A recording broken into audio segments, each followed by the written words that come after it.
By now, you've probably seen the word salad of praise that one battle after another has been receiving, and there's nothing I can add to that to impress upon you how great this film is.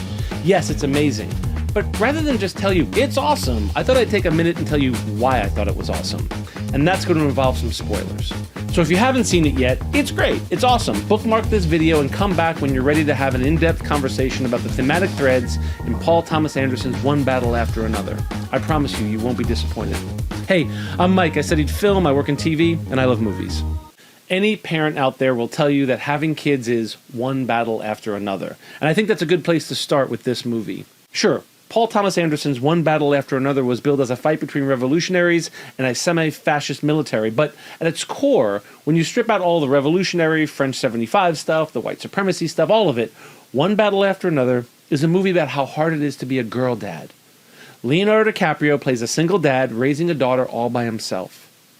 As if being a man raising a daughter wasn't difficult enough, Leo is a white man and his daughter is half black. Leo is grasping at something, anything, to connect his daughter over. She's played by newcomer Chase Infinity, and I expect to see more from her. She and Leo are having the kinds of problems parents have with their teenagers. That's the scene they've been showing in the trailer. She's a rebellious teenager, and Leo is the out-of-touch hippie dad. Her mother, and Leo's literal partner in crime, played by Tiana Taylor, left after realizing she wasn't the mothering type. She goes on to rat out the other members of the group, causing Leo and his daughter to flee into hiding. There's a love triangle set up pretty early on between Sean Penn's character, the strict Colonel Lockjaw, Tiana Taylor, and Leonardo DiCaprio, although it's never clear if Leo knows just how close Penn and Taylor got. He certainly doesn't know that Infinity might not be his daughter. Just a note, from here on out I'm going to use the actors' names because just about everyone in this film has an alias, a nickname, or changes their name or rank throughout the course of the film, and it would be hard to follow who I'm talking about in a format like this. Okay, so the love triangle is set where we aren't sure if Chase Infinity is Leo or Sean Penn's daughter. Penn makes it his mission to track down Infinity in order to give her a DNA test and prove once and for all that she is not his daughter. Penn is being considered for inclusion in a white supremacy group called the Christmas Adventurers Club, and having a half-black daughter would be a bit of a no-no. Don't worry, we'll get to the white supremacy revolutionary stuff in a minute. In the scene where Penn confronts Infinity and forces her to take the DNA test, I could have told you from the start of that scene that she was indeed his daughter. No one can get under a girl dad's skin quite like his own daughter, and Infinity is putting up quite the fight. The central theme is being a father doesn't automatically make you a dad. Penn might be the girl's biological father, but Leo is her dad. Leo is the one that loves her and endures one battle after another to save her. Whether Leo is her biological father or not doesn't even cross his mind. The scene that is noticeably absent from the film is one where Leo discovers he's not Infinity's father, or whether that is even up for debate. Because it's not important. It doesn't matter to either Leo or Infinity. For all they're concerned, Leo is her dad. Penn might be her father, but he'll never be her dad. The message is powerful about the responsibility we take on as parents. I'm a proud girl dad to two beautiful young women, and this film struck me to the core. The lengths we will go to see our kids succeed, the things in life we sacrifice to raise them, to protect them, is unending. Even giving up the cause, giving up the revolution as Leo does, to keep his daughter safe. It's what we do.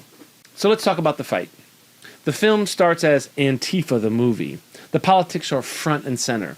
A group of revolutionaries liberating illegal immigrants at a border detention center was practically a step-by-step guide for aspiring revolutionaries out there. There's a group of well-connected white supremacists, the Christmas Adventurers Club, which is the group courting Penn to join their ranks. Not unlike claims that certain white supremacy groups support and have even infiltrated the current administration. I sat there wondering how a film this on the nose of current political conditions was able to get made. And it's not even presented as an allegory or a metaphor or thematically hidden as an Animal Farm or Lord of the Flies.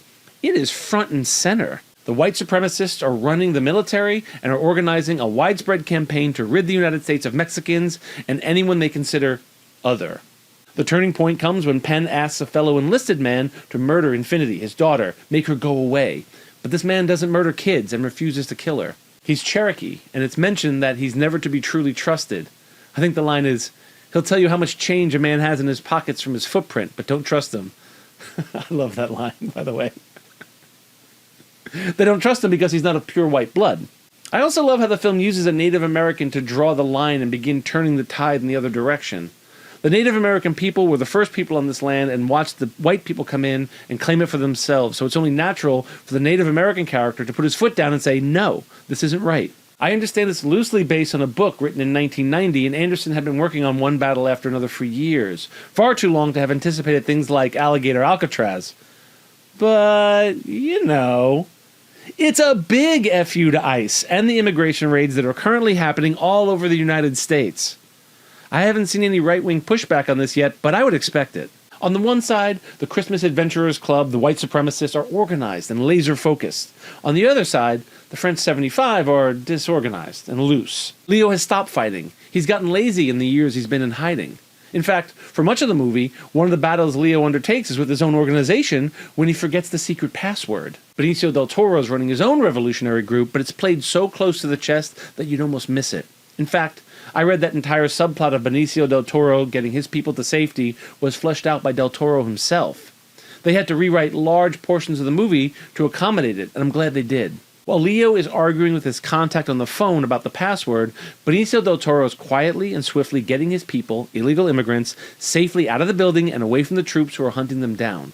Del Toro's group is organized. They live that battle every day. They knew that day would come and were well prepared. They didn't let their guard down like Leo has. The message here is, never stop fighting for your rights because they'll be taken away, or once you stop fighting, that's when you lose. Or, I'm going to go out on a limb here, is it a statement about how we all have our battles to fight and Leo and his gang never really had a true cause? Theirs was more ideological. Hear me out. The Christmas Adventurers Club are fighting for the advancement of the white race. They are white and are fighting to maintain their power. Benicio del Toro is Hispanic and he's looking out for his fellow Hispanics.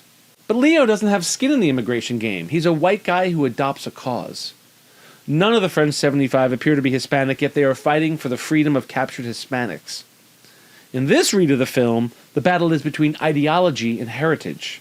The Christmas Adventurers and Benicio del Toro both are fighting for their own heritage, but the French 75 are fighting for a cause they might believe in, but don't have any real connection to.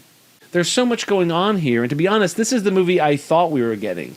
And it's nuanced and critical and scathing and funny. The movie is devilishly funny when it needs to be. The surprise layer for me was the girl dad bit, which works so effortlessly and beautifully. Yes, I know I'm approaching word salad territory. Sure, it's a movie about revolutions and causes, but it's also a human story about a dad fighting one battle after another for his daughter. At the start of the film, Leo is a revolutionary without a cause. We see him uninformed of the plan and not exactly knowing when to set his explosives off. He's part of the gang, but it isn't really his cause. But by the end, he's found his cause in keeping his daughter safe. And yes, it's an ideological cause for Leo. She isn't even his daughter, and no, he doesn't care. Leo has transcended normal revolutionaries to become an ideological hero. He is fighting for what is right, even though he has no skin in the game, and that's what wins battles. Viva la revolution! The movie's been getting amazing reviews across the board, and I recommend seeing it on the biggest screen possible. The marketing is going out of their way to promote the fact that one battle after another was shot on VistaVision. I went into great depth on what VistaVision is and why it's amazing in my review of The Brutalist. I'll leave a link at the end of this video so you can watch my thoughts on VistaVision. It's a cool format. Honestly though, just go out and see it in theaters. The Brutalist used VistaVision because the film took place in an era when VistaVision was king, but I don't exactly know why Paul Thomas Anderson chose to use it here, besides the fact that it's a larger, higher resolution format, and it's a pretty cool talking point. For the average viewer, I would say go out and see it in a theater. I don't get any money for sending you to the theater to see films. I say it to preserve an experience that I think is going away. If we don't see movies in theaters, they'll stop showing movies in theaters. It's that simple. That's my ideological cause. As I always say, film is about community. It's made by a group of people and intended to be consumed by a group of people together in a theater, sharing an experience. And this movie is quite the experience. Anyway, I'd love to hear your thoughts on one battle after another in the comments below. I'm Mike, and Viva la Revolucion!